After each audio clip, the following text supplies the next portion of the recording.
जिस प्रकार से आज ये सोशल मीडिया पर भारतीय जनता पार्टी का मैं जिला अध्यक्ष संजय जैन और ये जो चल रहा है कि मैंने समाज के लिए कोई अनर्गल बात करी या कोई भद्दी बात करी, मैंने कभी जीवन में किसी भी समाज के लिए, यहाँ तक कि किसी कार्यकर्ता के लिए भी कोई छोटी बात नहीं करी, तो मैं समाज के लिए कैसे कर सकता हूँ।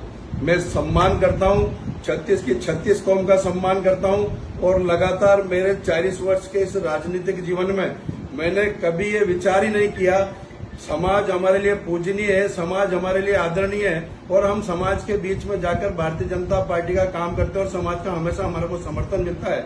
मैं कैसे ये मन में बात ला सकता हूँ इस राजनीतिक क्षेत्र में कि मैं समाज को कभी भला बुरा कह सकता हूँ? कभी नहीं, ये सब झूठी बात है। मैंने कभी भी किसी भी समाज के लिए, ना राजपूत समाज के लिए, मैंने कभी कोई अनर्गल बात नहीं करी। मेरे को फोन आया रणवीर सिंह राठौड़ का कि उनका फोन वहां पर सहकार भवन में फाड़ दिया गया है।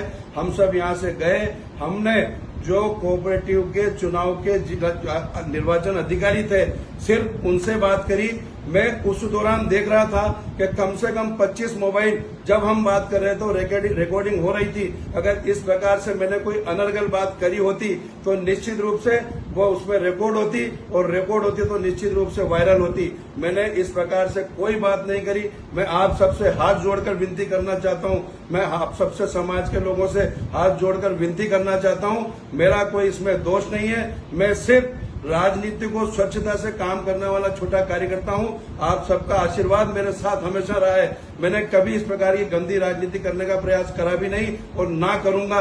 अगर इस प्रकार से कोई सबूत या कोई रिकॉर्डिंग या किसी प्रकार की कोई बात अगर मेरे सामने तथ्य आता है तो मैं, आप जो समाज के लोग कहेंगे, मैं वो करने के लिए तैयार हूं। मैं घर बैठ जाऊंगा, राजनीति छोड़ दूंगा, लेकिन कभी भी समाज के लोगों का अपमान करने की मन में भी नहीं सोचूंगा, क्योंकि आपके आशीर्वाद से, आप समाज के, सर्व समाज के आशीर्वाद से आज आप सबने मुझे ये दायित्व दिया है, तो मैं सेवा भाव लेकर पार्टी का काम कर रहा हूं। मैं कैसे सोच सकता हूं किसी अपमान करने की? मैं आप सबको विश्वास दिलाता हूं कि कभी भी किसी भी कार्यकर्ता के द्वारा किसी भी कार्यकर्ता का ना तो अपमान किया गया है, ना अपमान होने देंगे और ना अपमान करने देंगे। मैं आप सबके अगर मन को स्वच्छ रखने का हमेशा प्रयास करूंगा। आपसे निवेदन है कि आप मेरी बात पर निश्चित रूप से विचार करेंगे और इस बात को गहनता से अपने मन में सोचेंगे तो निश्चित रूप से आपके मन में आएगा कि कहीं न कहीं कोई दुर्भावना समाज के प्रति फैलाई जा रही है, जो गुमराह करने का एक कोशिश समाज को की जा रही है। मेरी कहीं गलती नहीं है। आप छानबीन करा लेना, खूब आराम से छानबीन कराओ। अगर मैं दोषी पाया जाता हूं तो आप मुझे सजा देना। मैं आप सबसे इतना आग्रह करना चाहता हूं।